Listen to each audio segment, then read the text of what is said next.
اعوذ باللہ من الشیطان الرجیم بسم اللہ الرحمن الرحیم السلام علیکم۔ حضرت سمرہ بن جندب رضی اللہ تعالیٰ عنہ نبی کریم صلی اللہ علیہ وآلہ وسلم سے روایت کرتے ہیں کہ آپ صلی اللہ علیہ وآلہ وسلم نے فرمایا، مشرکین کی اولاد اہل جنت کے خادم ہوں گے۔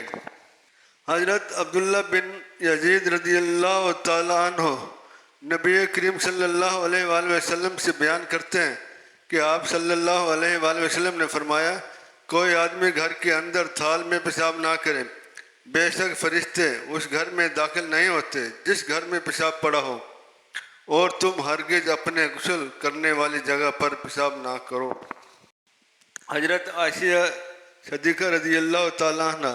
فرماتی ہیں کہ نبی کریم صلی اللہ علیہ وآلہ وسلم جب نماز سے سلام پھیرتے تھے تو آپ یہ دعا کرتے تھے، اللہم انت السلام و منک السلام تبارکت یا ذو الجلال والاکرام۔ حضرت ام سلمہ رضی اللہ تعالیٰ عنہ زوجہ نبی کریم صلی اللہ علیہ وآلہ وسلم فرماتی ہیں کہ میں نے رسول اللہ صلی اللہ علیہ وآلہ وسلم کو فرماتے سنا، جب زمین میں برائی پھیلتی ہے تو اللہ عز و جل کا عذاب نازل ہوتا ہے۔ میں نے عرض کی، یا رسول اللہ صلی اللہ علیہ وآلہ وسلم، اگرچہ ان میں نیک لوگ بھی ہوں؟ آپ صلی اللہ علیہ وآلہ وسلم نے فرمایا، ہاں، اگرچہ نیک لوگ ہوں ان کو بھی وہی عذاب ملے گا جو ان لوگوں کو ملا ہے، پھر وہ اللہ کی رحمت کی طرف لوٹیں گے۔ حضرت عبداللہ بن عمر رضی اللہ تعالیٰ عنہ روایت کرتے ہیں کہ نبی کریم صلی اللہ علیہ وآلہ وسلم نے مجھ سے فرمایا،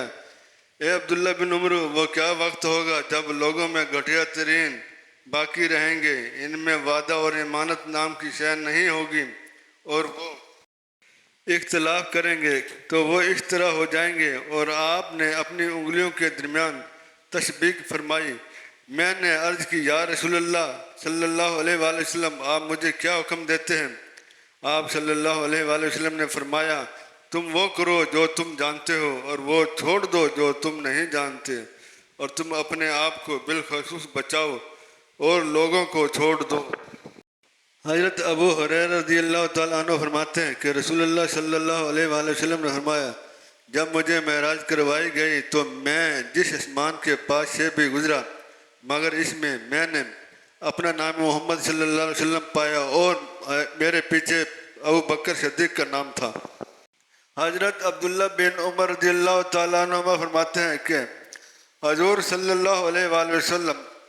حضرت مصعب بن عمیر کی قبر کے پاس سے گزرے جس وقت احد سے واپس آنے والے تھے۔ آپ صلی اللہ علیہ وسلم ان پر اور ان کے ساتھیوں کی قبور پر ٹھہرے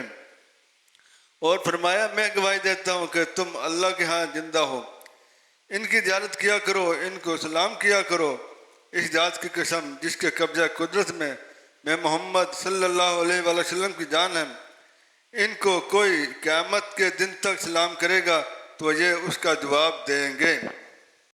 حضرت ابو درداء رضی اللہ تعالیٰ عنہ سے روایت ہے، رسول اللہ صلی اللہ علیہ وآلہ وسلم نے فرمایا، جمعہ کے دن مجھ پر درود زیادہ پڑھا کرو، اس میں فرشتے حاضر ہوتے ہیں، اور جو شخص بھی مجھ پر درود پڑھے گا تو میں اس کو فارغ ہونے تک اس کے درود میرے سامنے پیش کیا جاتا رہے گا۔ میں نے عرض کیا، اور وفات کے بعد؟ آپ صلی اللہ علیہ وسلم نے فرمایا، اور وفات کے بعد بھی